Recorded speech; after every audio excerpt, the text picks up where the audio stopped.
This isn't breaking news or anything, but years ago, before Game of Thrones was in development, there were talks of a movie based on that Song of Ice and Fire book series. This was way back in the early 2000s, right after Lord of the Rings proved high-budget fantasy films were worth a hefty investment.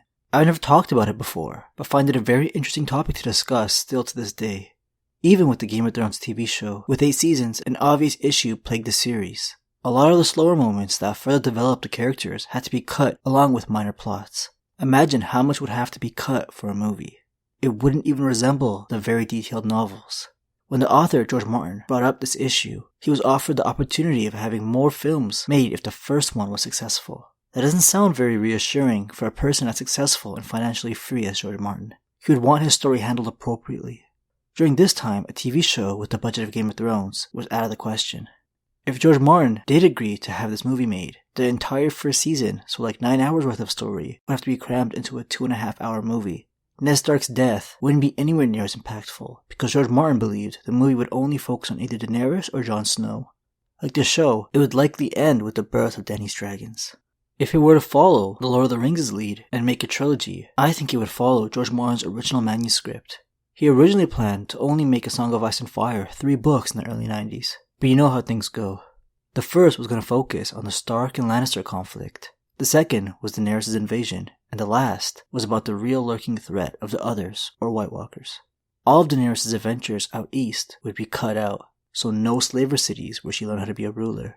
The Dothraki wouldn't abandon her after Khal Drogo's death, and instead stick around after the birth of her dragons. A time skip would probably be needed for the second movie, so the dragons could age a bit. Invading Westeros with 3 puppy-sized reptiles wouldn't work out so well for her. Before Daenerys invades, the Starks would be defeated by the Lannisters. Rickon wouldn't even have a place in a rushed trilogy, along with so many other characters. Oberyn Martell's amazing story arc would be on the chopping board, so we would never have experienced that insane conclusion with the Mountain. I think Stannis would still be around, solely for bringing Melisandre into the fold. Jon helping onto wildlings and trying to save his family is too necessary to the overall story to cut out. The Night's Watch showed how big of a threat the White Walkers were. Melisandre sticking with Jon after Stannis and reviving him shows Jon isn't your regular bastard. His brothers betrayed him, so like in the show, he'll obviously leave his watch to save his family.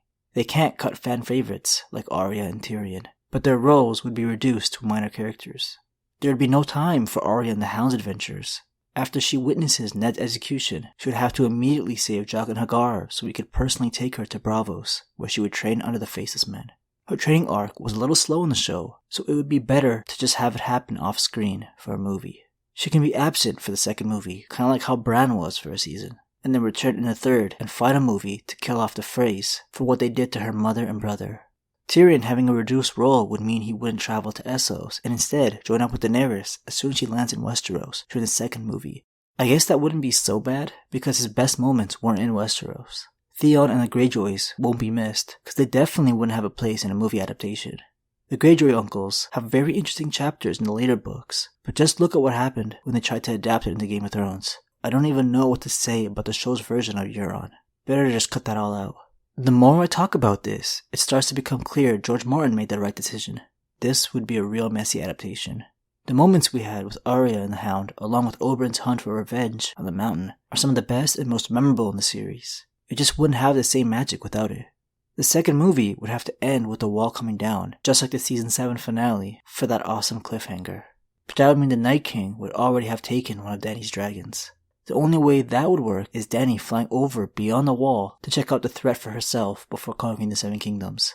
We can't have this series on the big screen without a Dragon Rider vs Dragon Rider fight. That would have to go down sometime during the final movie. This final movie would probably feel a lot like season 8 of Game of Thrones, extremely rushed. I can't imagine Jaime's redemption arc feeling natural. Just look at how unsatisfactory it was in the show. If 8 seasons weren't enough for the story to have good pacing, a movie trilogy has no chance in hell. Maybe the show could have ended better if the final 2 seasons didn't have shortened episodes.